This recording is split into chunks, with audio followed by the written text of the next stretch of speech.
And again, thanks for coming. My name is Sandy Drexler, and I'm here because I'm part of a group of very concerned Fairfield Harbor residents. And those are the people that have the red name tag on. Okay? This group came together because it's crucial that Fairfield Harbor residents get the information and facts directly from the people involved, like directly from the horse's mouth.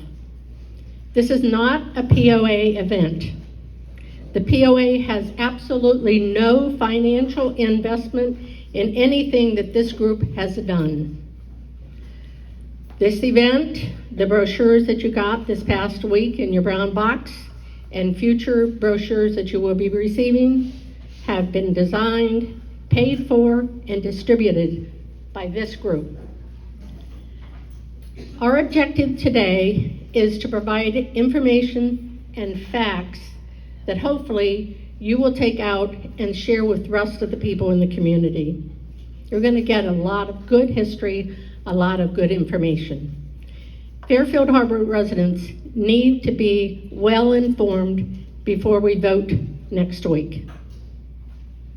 Okay, you're going to hear 4 speakers today. You're going to hear Kevin Heidel, who is another concerned resident, John Rothengas, the POA Vice President, Bill Drexler, Chairman of the Harbor Club Committee, and Phil Hewitt, the POA President. The speakers have asked that all questions be held during their presentations. They want all their information to get out as clearly as possible. After Phil is done with his presentation, we're going to have a talk to the speakers session. And Phil and Kevin will be over here at this table, and John and Bill will be at that table. And they're here to talk.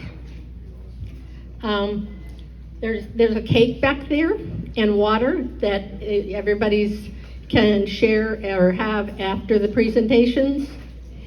And finally, have something that I really wish I didn't need to say, but none of these speakers, nor any of us with red name tags, came here today to be attacked. So listen carefully to all the facts, mingle, and please enjoy this day. And next is Kevin.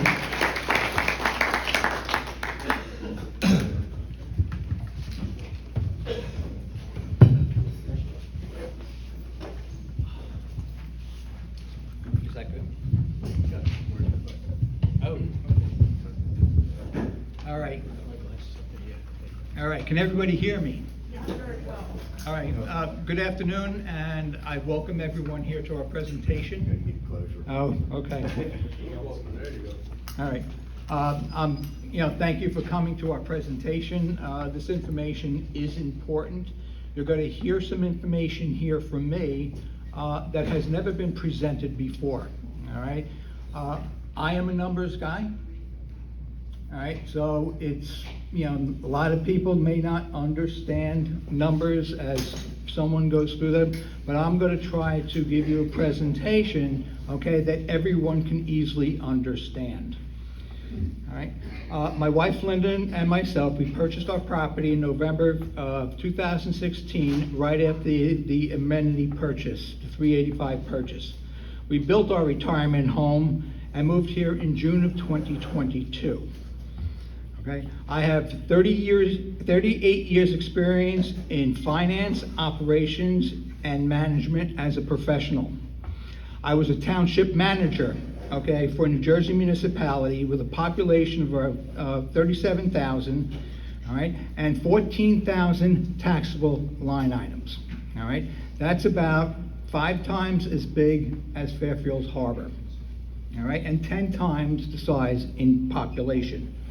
All right. Most recently, I was a deputy director of a New Jersey state division that provided fiscal oversight to over 1,000 local government entities that included counties, municipalities, fire districts, and authorities.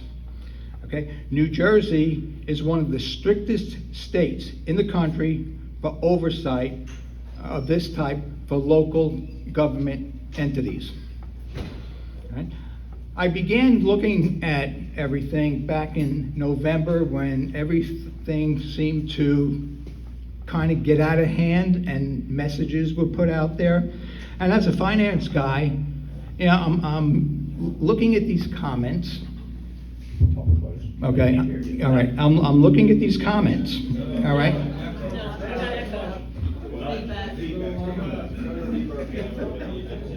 Move the speaker in front of the speaker and Yeah, you'll but have his feedback. Out in front of him? Yeah. You know, I did this for the Rolling Stones for years. That's why you're deaf. Try that and see. All right, 1, 2, 3, how was that? No, you got that echo. Try it and see. Go ahead. Let me- Okay, 1, 2, 3, how's that? Is that good? Yeah, turn the reverb down. Okay. Turn the reverb down one. I did. Treble up. Okay. All right. Always a technical difficulty. No need reverb unless you plug. Reverb all the way off. All right, so when I started to see everything that started to go on beginning in November and stuff, and everything that was being said, it kind of piqued my curiosity. All right, so I wanted to say, okay, well, what's the truth? All right, I'm a person, you know, because of my background, is I deal with factual information. I don't deal with innuendo, rumors, or anything like that. Anything that I say or do, I'll back up with supporting documentation. All right, so what I started to do was a little investigation on my own. All right, so what I did is I went back to 2017, all right, after the amenity purchase. I looked at every budget from 2017 to 2024. I also went back and read all the minutes, all right, for the 12 months for each one of those years. All right, I have a question. Who was here, all right, and voted on the amenity purchase plan? Okay, all right. That was at $2.8 million, all right? All right. Banks would not loan $2.8 million, so we had very nice residents who ponied up the money, all right, and paid for that, all right? Let me ask this question. When you did the purchase, did anybody tell you that you just purchased a failing business, okay? A failing business, and that you have $3 million in maintenance and expense costs? Yes.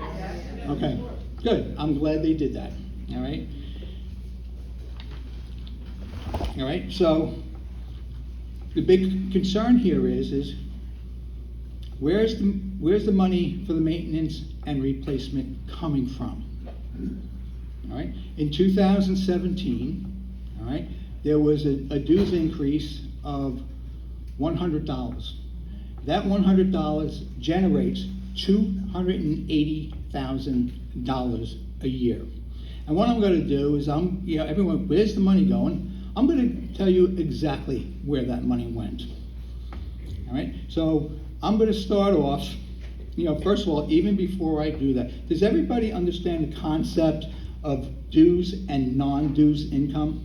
Yes. Okay, so everybody was aware that you can't use POA dues to pay off the amenity loan. So everybody knows that, all right? So what I'm going to do is I'm going to take you through, all right, what happened each year, all right? So they raised 208, before I do that, I'm just going back, all right?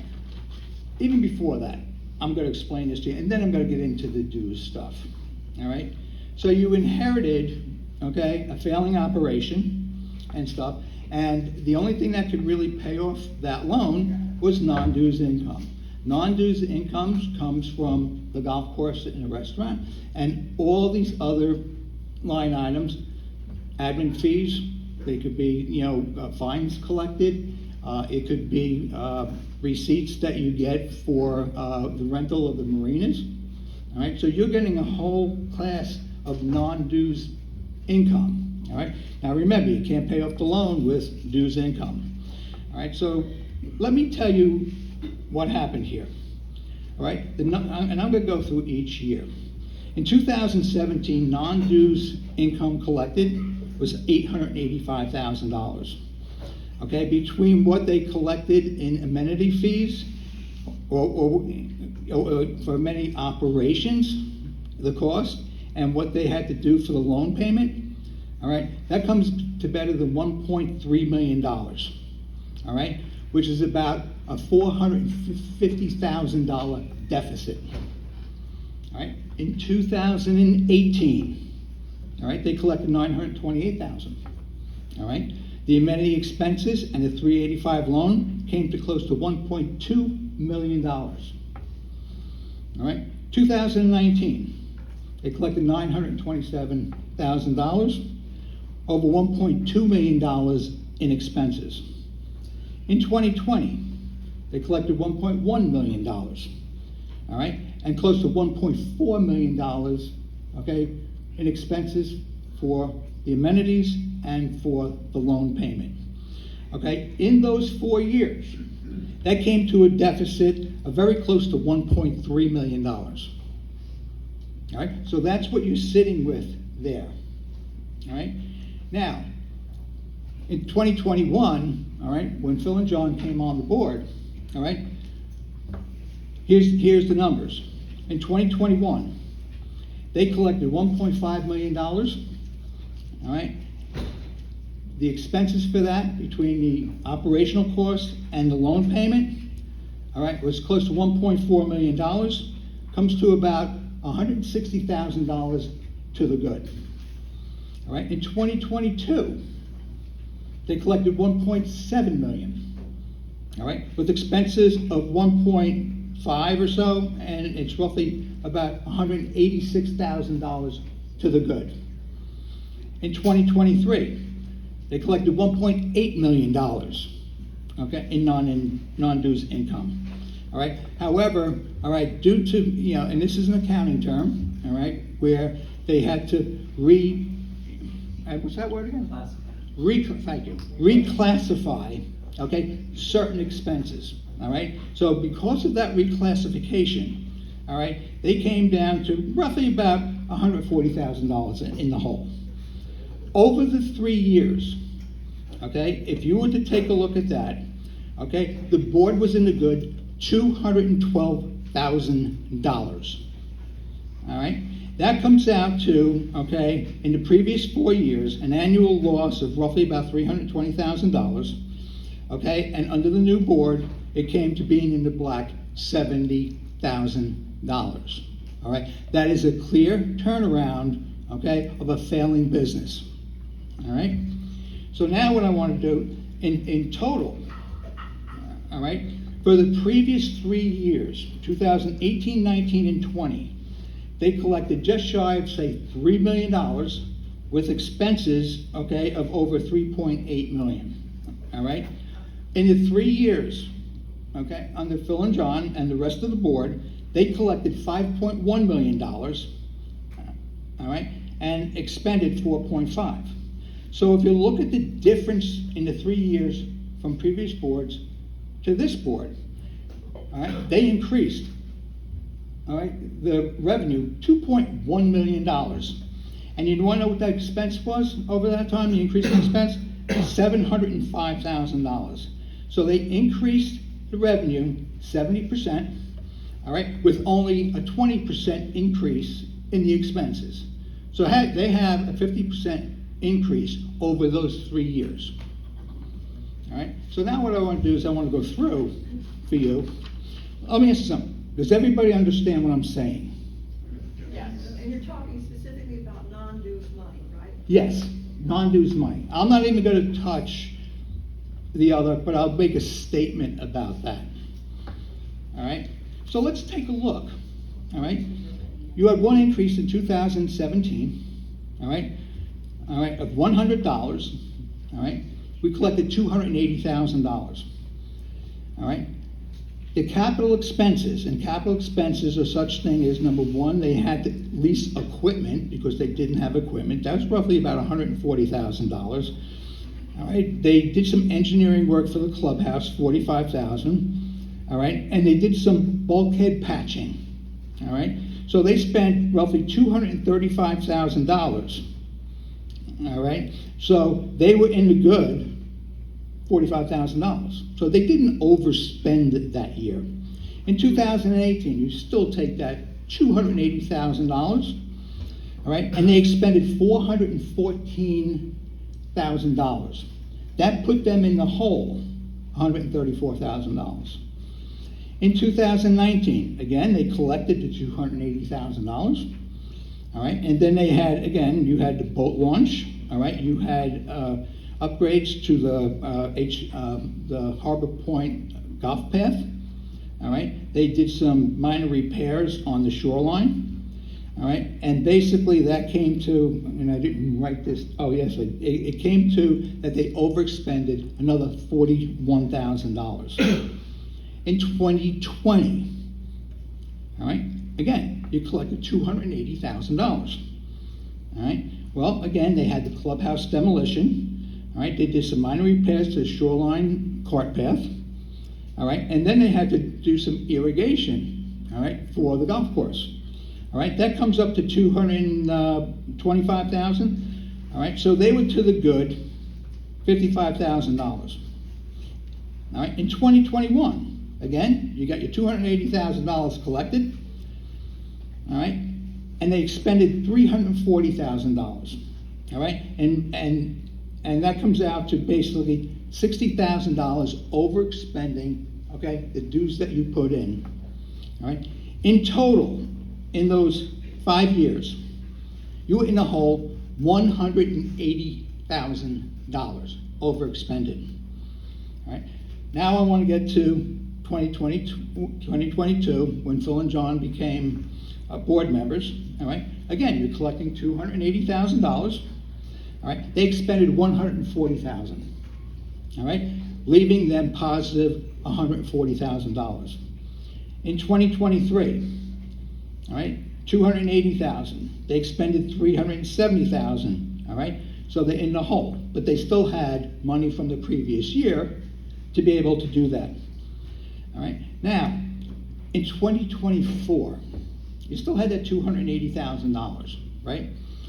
All right, but then you also had, all right, your increase, which was 200.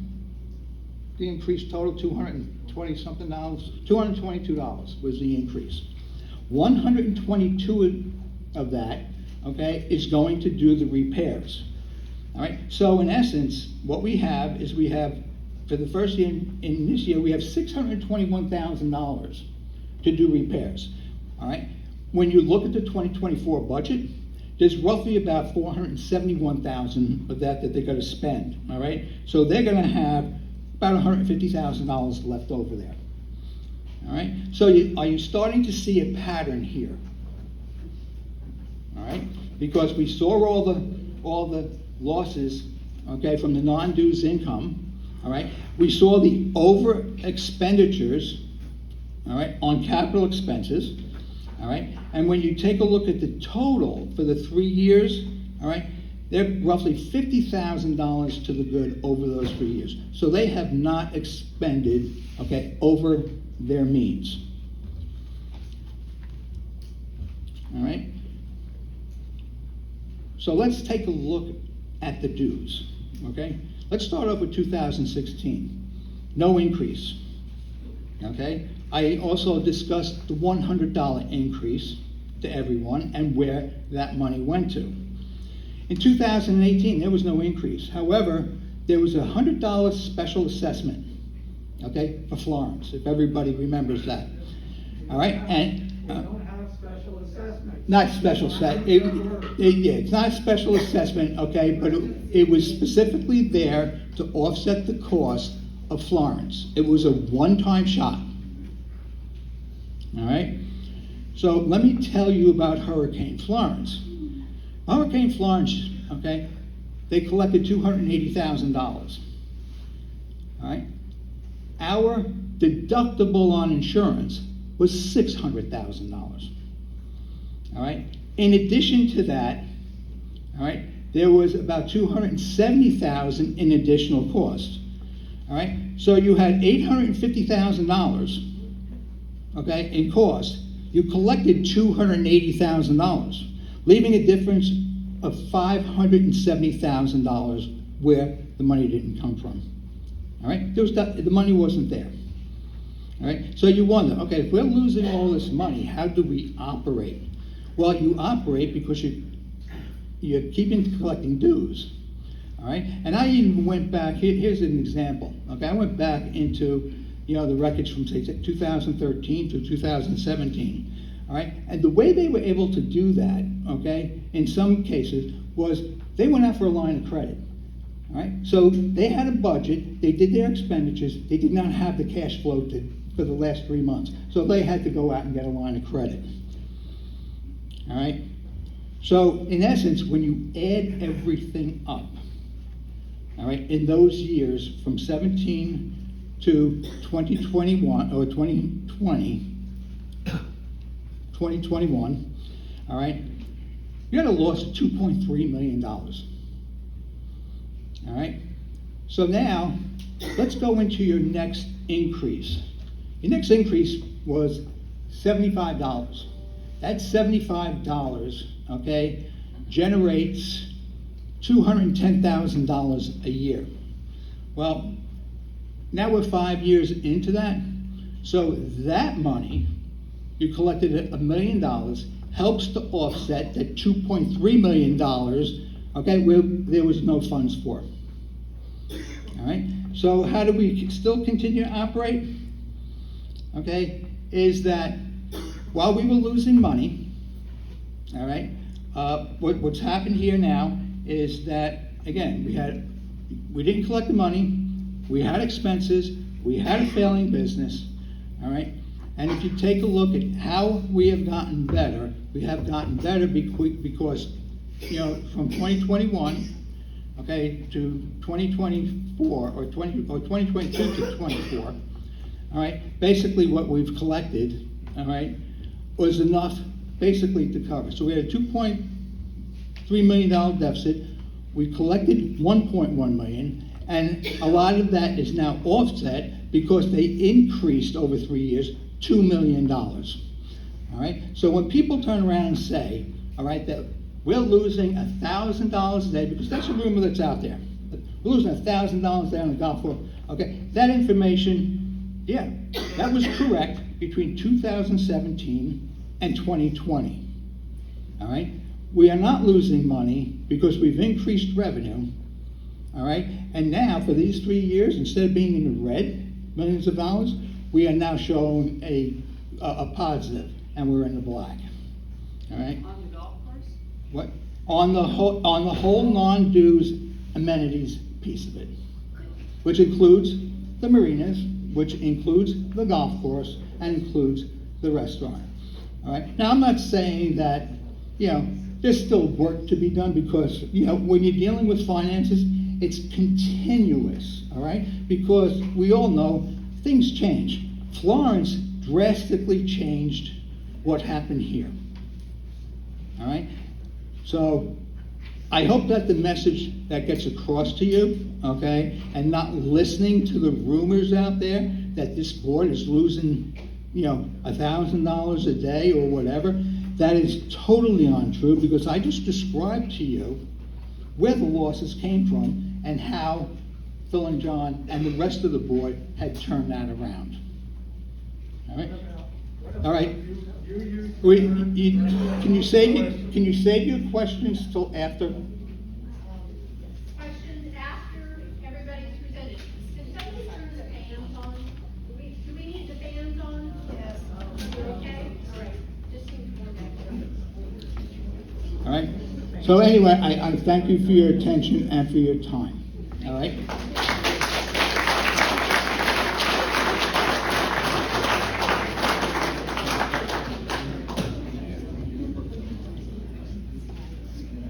All right, now your head's exploded for numbers. I'll give you 100 more. No, I'm not.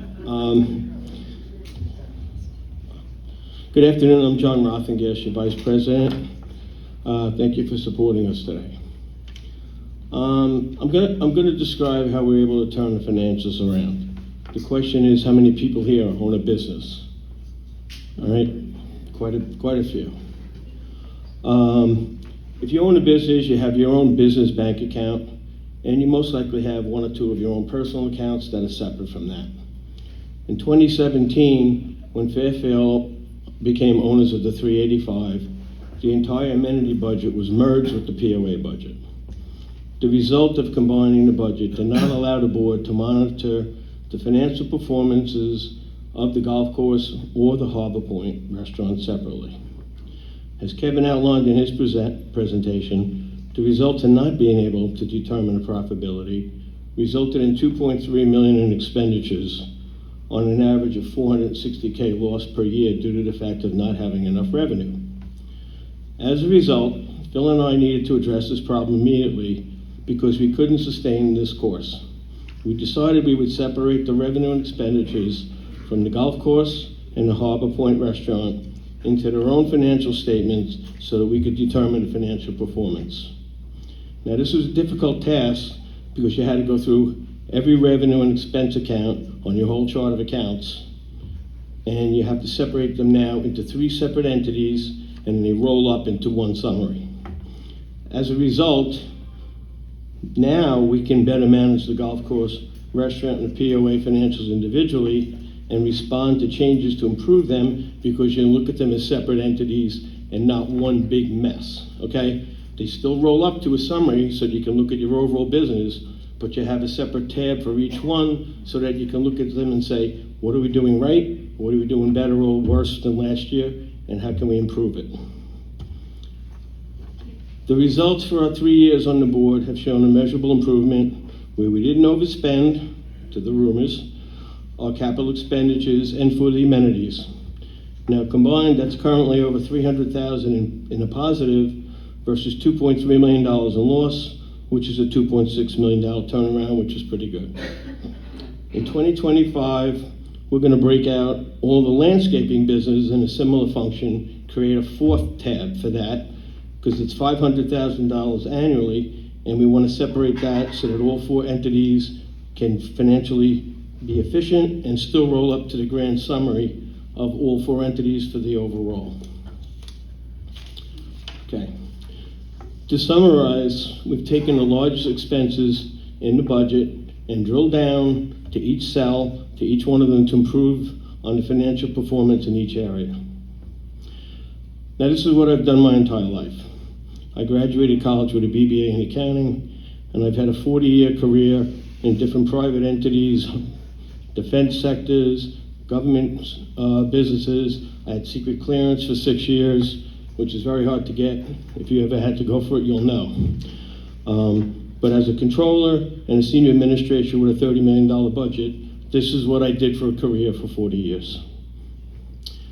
Now, for 9 years, I was a director of another board out in Montauk, and I helped them navigate their reserves, which at one point were $50,000 for 55 units, which is nothing, to $500,000 when I left, while making capital improvements throughout the facility, and we paid off the 20-year mortgage during my tenure. And I was thanked by other boards when I left, board members. So I believe in improving the community responsibility with financial intelligence. Phil and I believe, have accomplished this so far for most of our 3 years.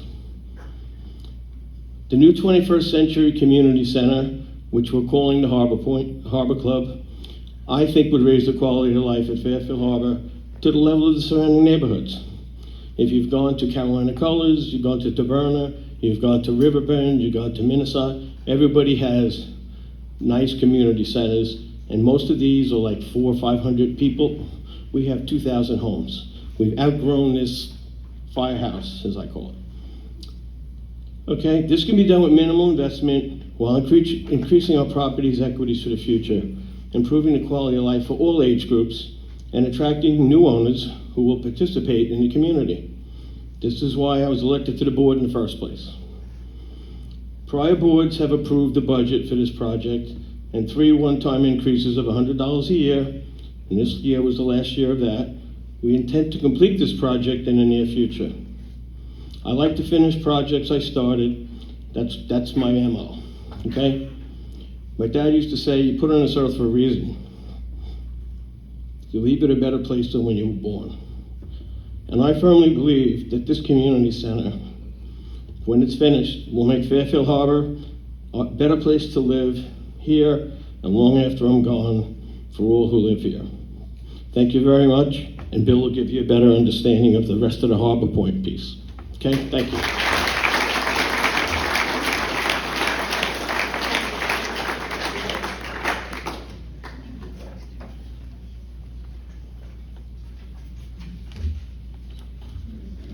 Greetings, everybody.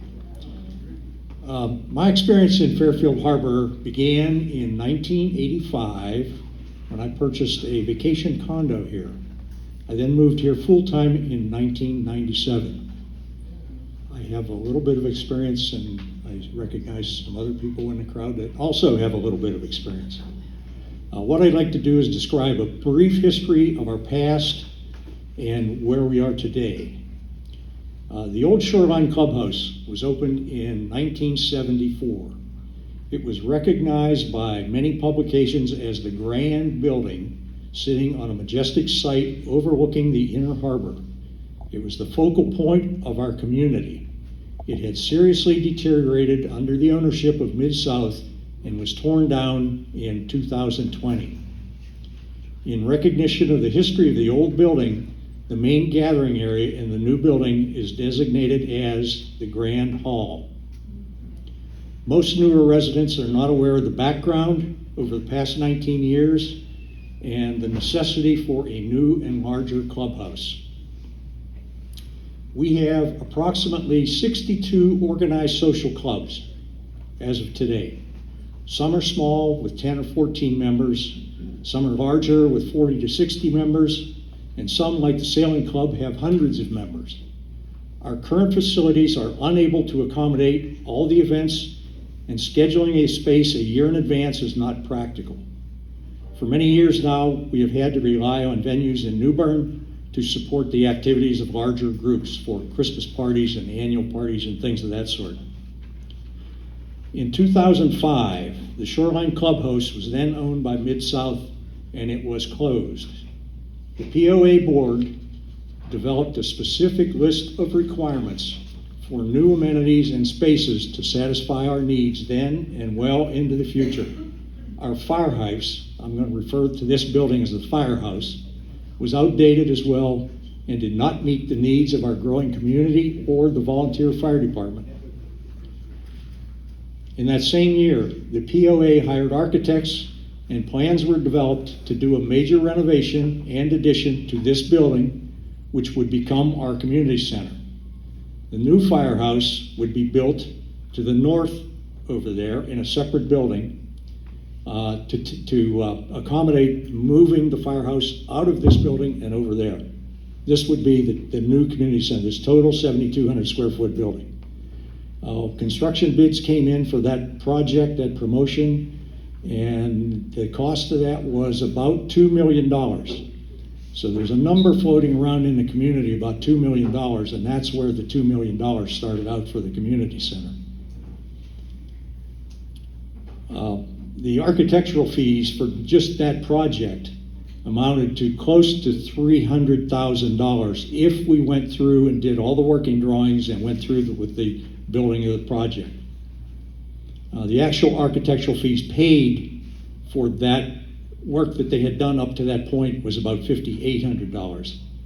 Construction bids came in, as I say, around $2 million. The problem was that we were not in a favorable financial position to move forward. We were broke. In 2006, the POA board considered buying the site of the old Shoreline Clubhouse from Mid-South. BB&T held the paper and was not willing to split off any part of the assets or collateral of Mid-South at that time. The project was stalled and put on a shelf. There was too many things going on with Mid-South, various lawsuits, and the inability to make financing arrangements. We were broke. In March of 2008, we received construction bids of $600,000 on another set of drawings, which were prepared by an architectural firm, and they were asked to prepare these plans for the POA building and what is now called the Activities Center. These were for major renovations to those two buildings, and the plans were drawn. Everything was held up. We were still broke. This was in 2008. You see a pattern here, a trend? Also in 2008, the real estate market crashed and resulted in very little activity for several years. Disputes and suits with Mid-South continued, which led to the sale of the amenities to a small group of private investors in Fairfield Harbour. Eventually, the POA acquired the amenities and financed the purchase from that small group of private investors. Now, several years later, 2015, I didn't hear that. Say that again, please, your last statement. I said eventually the POA acquired the amenities and financed the purchase from that small group of private investors. Around 2015, there was another attempt to revive the idea of the new clubhouse. There was no progress as a means of financing was still not available. In 2018, Hurricane Florence destroyed the community, and in 2020, COVID destroyed the country. Previous POA boards were in a mindset to build a new clubhouse, but were just not able to put the whole package of design, finance, and construction together. In September of 2021, with the new POA board in place and officers intent on making the #1 priority clubhouse project finally happen, financing the new clubhouse became a distinct reality. I'm convinced that the officers and board members now in place have the necessary skills, are well-educated, highly experienced professionals who are always concerned about the best interest for Fairfield Harbor's future. Let's keep moving forward. If we are not moving forward, we are falling behind. One final thing before I stop, I would like to recognize the Harbor Club Committee and thank them for their wisdom, support, and countless hours of meetings and reviews for the last 2.5 years. I don't know if Steve Steinbeck is here. Steve, raise your hand. Steve is a NC State guy at Campbell University. He's a geologist and soils engineer. Very helpful for our Harbor Club Committee. Suzanne Pendleton is here somewhere. Suzanne went to Harburger Business College and is a realtor extraordinaire. Helped us in tremendous numbers of ways with the reactions that we've had with real estate people around the county.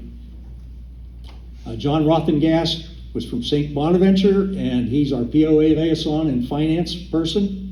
And again, I'm Bill Drexler, a Bachelor of Architecture from Ohio State, and Harbor Club Committee Chairman. And I would like to thank all of the POA board members and officers just for their support in this project. If you are interested in discussing more details about some of these projects over this 19-year period of wishing and hoping, I will be available on the sidelines after this meeting breaks up. And now I'm going to ask Phil to come up and put this meeting to rest.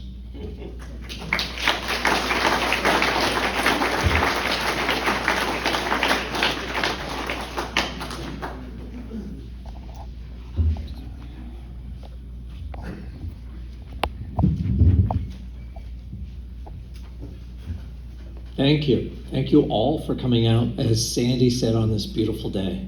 I know there was a lot of other things we could have done, but it's important that you know John and I are and have been committed to 6 objectives. We refer to this as the vision. First, the Harbor Club and Amphitheater at Pelican Park will be completed by the summer of 2025.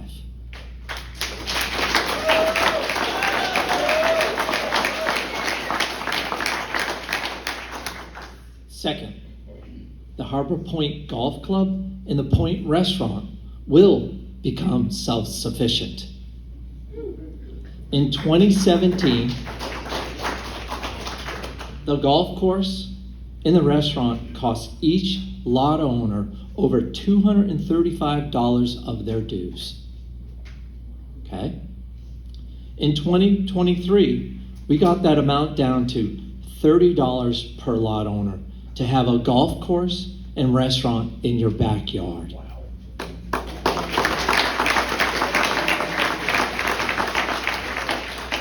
Given a little more time and marketing, it will become a reality, especially when those dollars of non-revenues aren't paying off the 385 loan anymore. Our 385 infrastructure, it was number 3, to be repaired and improved. We completed Birdland Marina, started the shoreline seawall, and finished 4 cart paths on the active golf course by using economies of scales for this land. It was not ideal, but we got it done.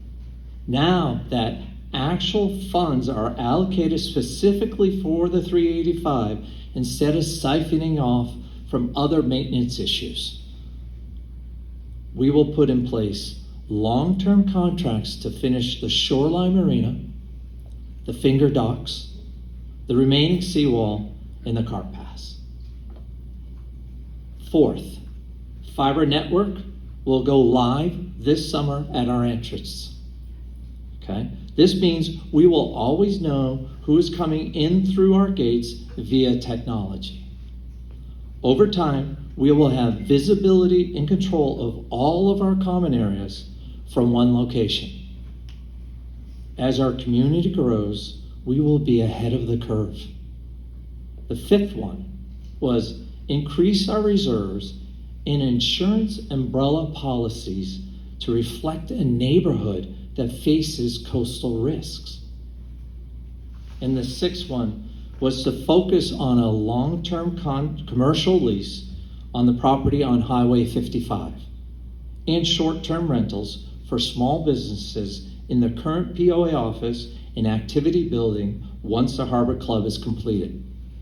Those spaces could be the future home for future pet groomers, daycare, tutoring services, tax accountants, real estate, coffee shop, satellite for OT, PT, a masseuse, yoga instructor, or a builder showroom. Several of these types of small businesses have already expressed interest and will complement our existing portfolio, like the beauty salon, the esthetician, and the fiber center. So how do we do it? Go ahead, it's okay to clap. So how do we do it? You have seen firsthand the improvements that have taken place when the right team is assembled. John and I had 3 goals when we ran. 1, get the books in order. The financial reporting structure was rolled up into a single balance sheet. You've already heard that. There were no subtabs to break out profit centers to try to manage and understand actual costs. Unless you knew how to read financial statements, the average person assumed everything was fine, and it wasn't. We implemented a management contract stating that our businesses are public and are now held to a performance goal and objectives. Second thing that we did, we found new and creative ways to source revenue or reduce liability. We have many new programs that contributed to the bottom line. Fiber. We now have our own private network that's coming. It benefits the entire communities. Homes can't function today without water, electricity, and the internet. We get to control what is being called the next utility, unlike what is happening with our water. The real win-win behind this non-dues revenues allows us to secure our community with PoE technology, that's power over the intranet. So it allows us to market and establish higher home values as the only gated community in the entire area. Some other things that were lower hanging fruit, but they were still productive, is we had like the art exchange at the point. We had curbside pickup. We had lunchbox programs. We had special events at the point. Palm trees, mosquito program, golf membership packages for the first time, land development fee, tennis and pickleball lessons, top shelf spirit, 240 club, and new merchandise with new logos. The third thing that we had, and John and I said, we're going to build a new community center, okay? In order to move that project, you've heard, you had to have the following actions in place first, and that was Your books needed to reflect a corporation. Nobody was going to loan you money unless they looked at your books and they looked like a corporation. Establish new revenue sources, a positive financial position, first time ever, and find funds to eliminate current obligations sooner than forecasted. We did this all the while expanding our capital projects, implementing programs to take care of our existing infrastructures, and not sacrificing the marketing of our businesses. With that all being said, John and I are excited to announce our candidacy for re-election.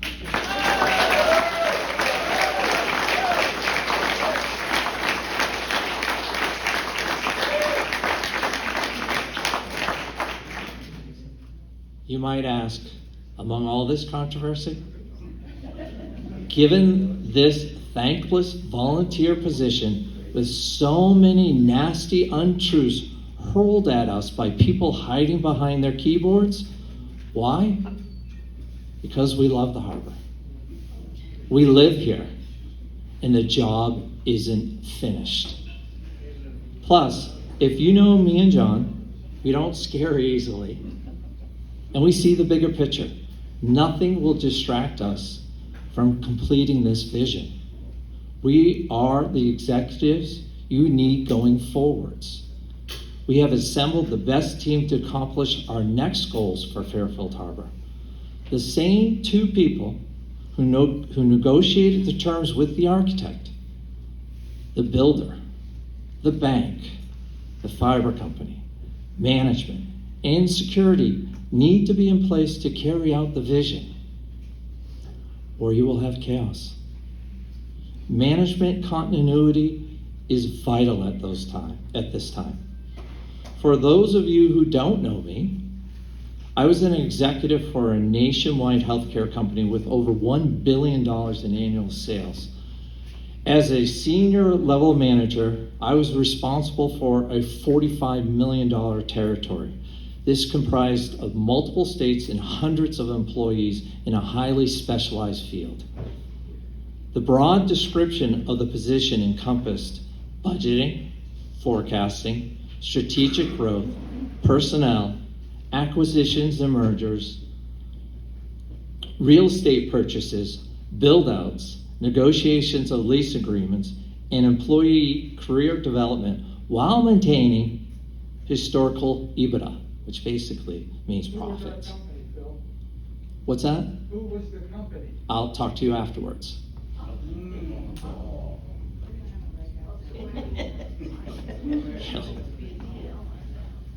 Anyways.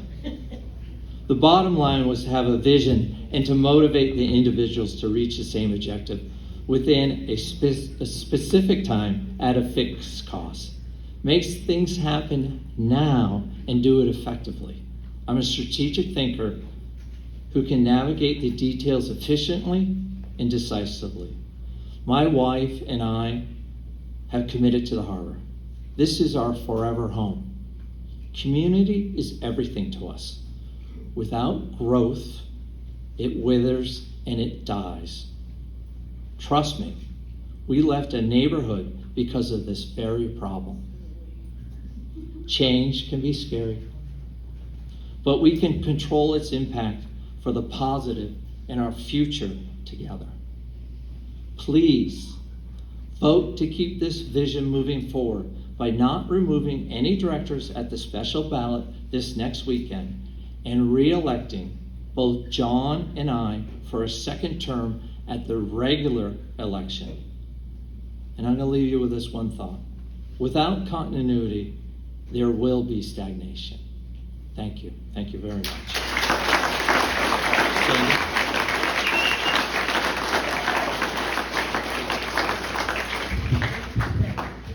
Okay, as we said at the beginning of this meeting, get together, John and Phil and Kevin will be over here for anybody who wants to come and talk to them, and Bill and John will be over there for anyone who wants to come up and talk to them. There's cake and water, and thank you for coming. Bye.